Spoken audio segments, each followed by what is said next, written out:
everybody. Attorney Nouvelle Gonzalo here with Gonzalo Law. Offices in Cleveland, Ohio, in downtown Cleveland, and also in Gainesville, Florida at UF Innovate. And on a side note, we're coming to New York, Manhattan in 2024 and London, England in 2026. But let's get to our topic for today, and that is with regard to nonprofits. International nonprofits often look to do business not only in their own country, but also in target countries. So whether you're in the United States and you're looking to do some business abroad as far as your nonprofit is concerned, you might often have the questions, well, what type of tax liability would I have in another country?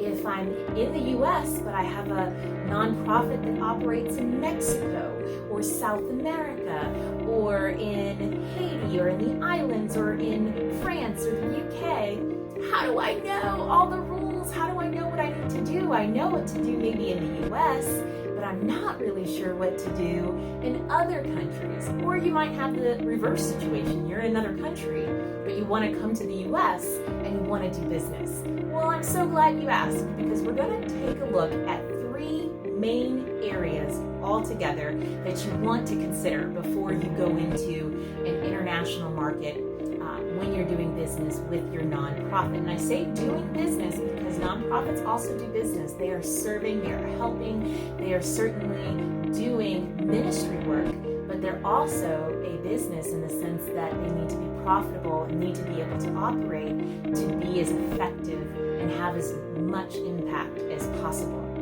So the three things we look at is what type of presence you have in the target jurisdiction. So let's just take, for example, you are an international based organization and you want to open up in the United States in terms of your nonprofit.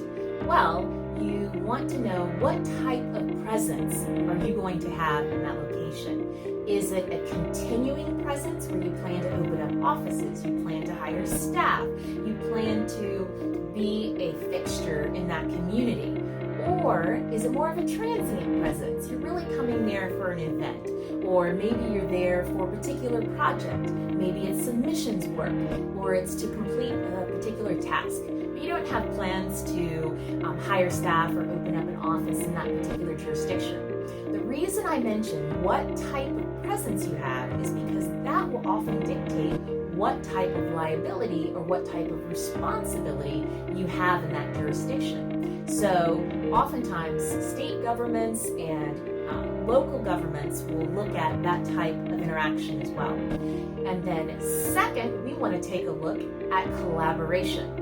Everybody, let's not reinvent the wheel if we don't have to. If there's somebody in a particular target country or city or location that's already doing the fantastic work that you want to do as a nonprofit, well, you may have the option to collaborate with them and see how you're able to do that work in that jurisdiction through that collaboration. In the United States, if you're a US-based nonprofit, we call that type of formal collaboration a sponsorship. So you can have a sponsoring nonprofit that is overseeing your activities, and you work on an agreement with them, a collaboration, so that you're able to do the work that you want to do. You actually may not even be a nonprofit at that point in time, but you can use their nonprofit status to be able to do the work you want to do in the United States. And again, the details of how that's worked out can be among the parties, and legal counsel can work with you to put all of that together. Then the next part to think about is the type of work. Okay, so this is very important because especially when you're talking about abroad or international, because again, now US based, we know that there are certain categories of work that are nonprofit work and that fall within the IRS guidelines for the categories. But when you go abroad and you start doing work internationally, it's important to know what type of work you want to do, because in the country abroad, there may be classifications that are different than in the United States.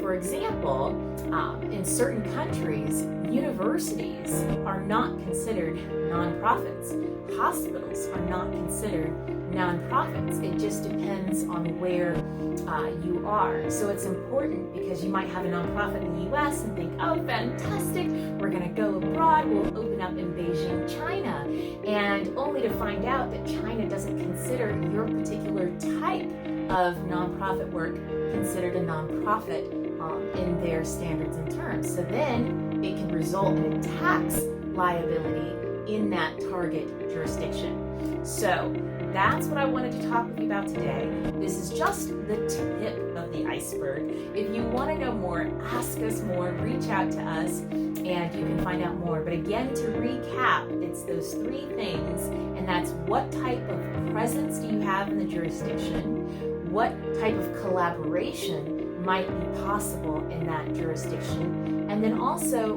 what type of work are you doing in that jurisdiction. Those three things will help you get off to a great start when you look at doing international work abroad for your nonprofit, or even within the United States, but especially abroad. And if you guys have questions, you can reach out to us. One of our major practice areas is nonprofit work, and we love it. So we'd love to answer your questions. You can call us or email us or contact us on social media. Go on our website at gonzalolaw.com. We're very accessible, and we'll definitely get the message. We can set up a time to talk.